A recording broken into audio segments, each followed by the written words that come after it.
Hey everyone! So recently I moved out of home, which you may have noticed because my background surroundings have changed.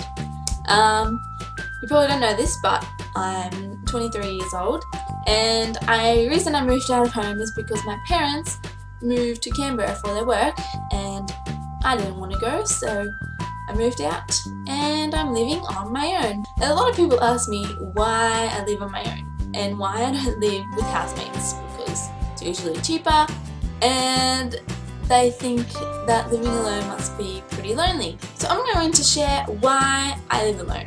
Okay, firstly, I'm a bit of a control freak. I will admit that. The thought of letting someone else clean my house or my dishes or do things in the house that I live in absolutely stresses me out, because things have to be done my way. Okay? The dishes have to be done my way, the cleaning has to be done my way, because if it's not done my way, it's not right. I could not stand living with someone else and them doing things wrong, because they would be wrong. Secondly comes the whole courtesy thing. Like, okay, generally I'm a nice person, but I think that would be my downfall, because I would care too much about the other person's feelings, and so I would be doing everything to make them happy. And then think about it. You want friends over, I feel like you have to ask their permission. You want to play music loud, I would feel guilty.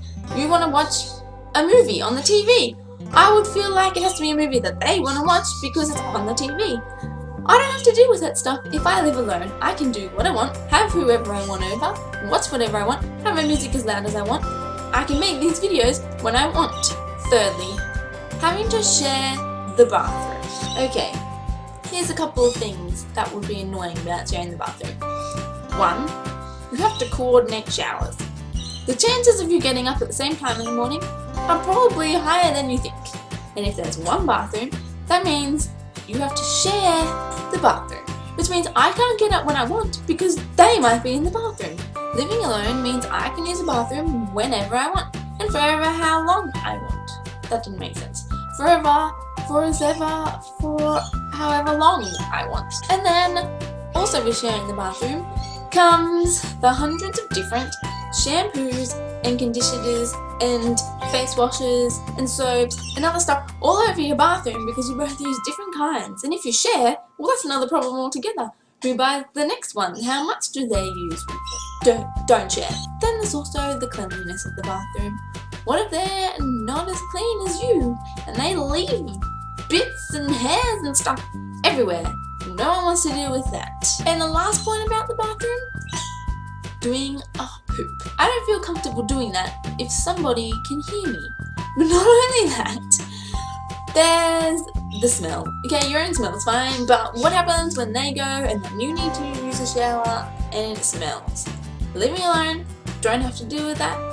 I don't have anyone dealing with my smell either, which is great. I don't know what point I'm up to, but another thing is food. All the people that I hear share together have problems with other housemates stealing their food or eating their food. And if you make meals and you share meals, that's even more stressful.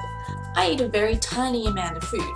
If I shared my meals with someone else and they ate 3/4 of the meal and I ate 1/4 of the meal, but then of course I'd be expected to pay half the food bill, that would be very stressful.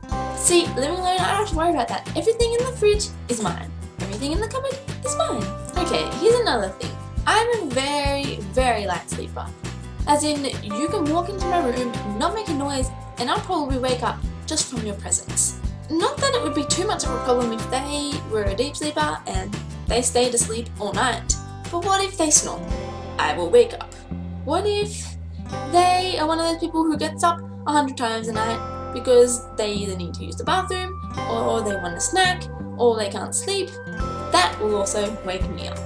And also, because I'm a light sleeper, I do tend to go to the bathroom many times before I fall asleep. So imagine if their bedroom's next to yours and you have to go past there to go to the bathroom, and every 10 minutes you're getting up, bathroom and back, bathroom and back. That's kind of embarrassing, and it will probably wake them up, and they probably won't be too happy about that. My last point is study. Okay, I won't fool you, I don't study all that much, but I do occasionally. And when I do, I need complete silence. I know some people like to have music on. I can't do that. I can't even have the tiniest of noises. I need complete silence to be able to focus. So anyways, those are my points as to why I live alone. I'm sure that now you can see someone like me is probably better off living alone. And I know what you're thinking. One day I'm probably going to get married. And yes, I am. But I'm going to have to marry the right kind of person. Someone who's willing to either let me do things or is willing to do them my way. And don't get me wrong, yes, there are a couple of downfalls to living alone. I mean, one, I do get lonely, but I do enjoy my alone time and I spend plenty of time on the phone or Skype with friends and family, so I don't feel too alone. Two, there is no two. I like living alone. So if any of you are out there living alone and your friends constantly ask you why you're living alone, link them to this video and then I'm sure they will understand, because I do. Alright, bye guys!